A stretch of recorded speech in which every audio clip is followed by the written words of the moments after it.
Okay, welcome back to I'm Dealing With. I'm Sean, your host. Hey, glad you are watching and getting some valuable insights out of this content. You know, it's interesting because as we've spoken before on this particular piece of content, especially if you're listening on the podcast at I'm Dealing With, we are on Anchor, Google Podcasts, Spotify, Overcast, you name it. We're on all the different platforms basically, and if you get a chance to check us out there on the audio side, I'm sure you'll get some excellent value out of this content. Well, it's amazing because as we've talked before in the past, we've talked a lot about my childhood. One of the things that I really want to get into is talking about a dirty place. And in this dirty place, there was a time in our lives back in the early 70s that we lived in a place that was called the greenhouse. Now, the greenhouse was not a place for plants. It wasn't a place for vegetables and things like that. We called it the greenhouse because, number one, the house was green. My brother and I at the time lived there. And in that greenhouse, we've experienced so many different things. There was times when there's a huge iguana, man, it was crazy. This thing was like huge, climbed up on the screen door.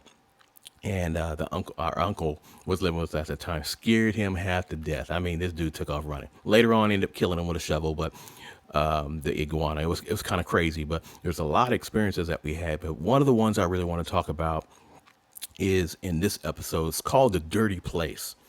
And the dirty place in this episode, I tell you, we went through a time in our life where there was a huge rain, a downpour. And in this downpour caused this area that my brother and I played in, that it was the den area, caused it to flood. I mean, literally flood. It had so much water and the carpet and everything soaked up and all that kind of stuff. But that was our play area. It was the place that we enjoyed going to. It's a place that we made tunnels. It was a place that we had fun. It was a place that the matter of fact, it was connected to our backyard. We went in and out that den area to our backyard through there. And when it flooded, I mean, it hurt. I mean, it hurt us bad as children, because anytime a place that you used to play in is messed up, you're hurt. I mean, you're literally hurt, whether you're an adult or a teenager, an older adult. When you're used to having certain things and it gets messed up, you're hurt by it. And I mean, not hurt physically, but you're hurt consciously by it. You're hurt in your heart. It just kind of hurts you to your core when something gets tore up. Let alone, especially if somebody else does it. Oh man, it's one thing for you to tear up your own stuff, but let somebody tear up your stuff. Let me tell you, it is not a good thing. Matter of fact, everybody in the first 10 rows better step back, right? Y'all know how it is. So yeah, this was really messed up, this place where we played. And again, as I've stated before, my brother is older than I am by roughly 2.5 years, whatever that is.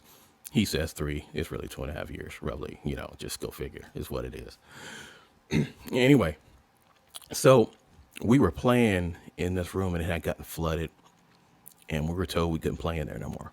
So we had the carpet had to be rolled back, the foam padding, the underlayment, everything had to be rolled back and allow that cement underneath all that to breathe, allow it to cure, allow it to dry. So I know it had to be swept out at some time, swept the water out and things of that sort. And then from there, eventually over time, I think it was the carpet we replaced or whatever. But we still found that sometimes when our parent was around, or my mother, because she was the one that was mostly home, wasn't paying attention, we found ourselves playing in the place that we should not have been in. We found ourselves playing in, you know, like I said, we rolled the carpet back. Well, we didn't roll it, but it was rolled back, and it created a nice little tunnel for us. And while we crawled through this tunnel, we'd have our shorts or jeans on or whatever it is that, you know, our parents dressed us in, because, you know, you didn't pick out your clothes. You know, you woke up in the morning and here's what you're going to wear today. That's just what that was. But when we crawled in this dirty place, in this tunnel, in what we thought was fun, we then many times realized that our pants are wet. Didn't understand it until we realized that the foam underlayment, as well as the carpet, was still damp and full of moisture. So every time we crawled in this place, our pants, shoes, or socks, or whatever that is, became soaked with water as we were crawling through this, even our shirts. And sometimes we have a tendency in our lives as adults to stay playing in a dirty place, even though we know it's not fit for us to be there. And if it's not fit, why do we continue to do it? Maybe it's out of habit. Maybe it's the simple fact that we don't want to lose something that was destroyed. Maybe it's just our makeup.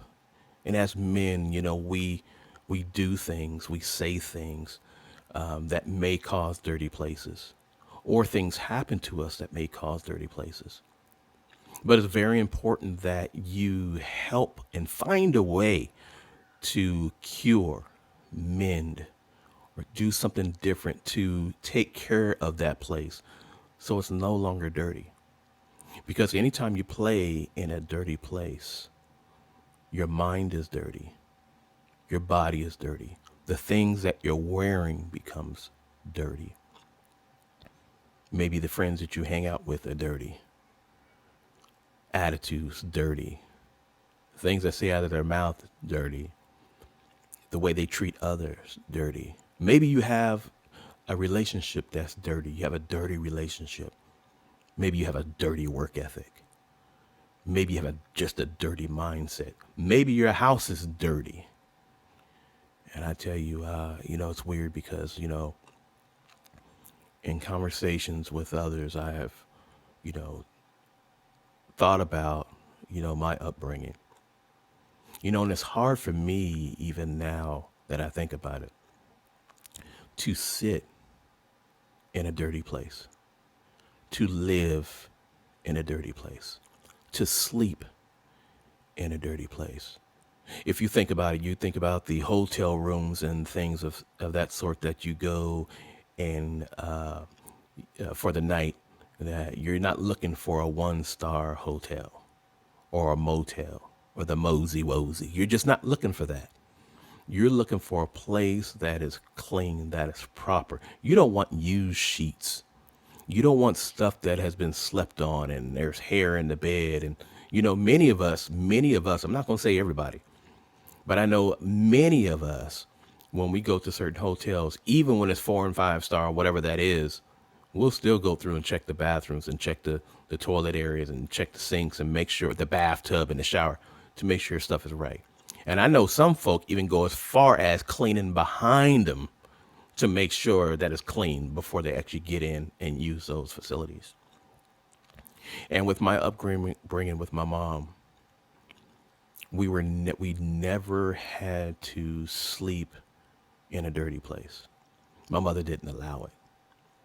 We weren't used to just sleeping somewhere with bugs and stuff just running around and rodents just running around. Oh yeah, you had the occasional one or something like that, but let me tell you, that puppy was handled in 24 hours because my mother was not one of those that said that would be like, it's cool, he's just looking for food, just y'all go to sleep. Nope. So even in my upbringing with that, now thinking about my adult life, there's just places and times in my life that I just can't function in a dirty place. Oh yeah, we've done some things that have caused dirty places. Oh yes, we have.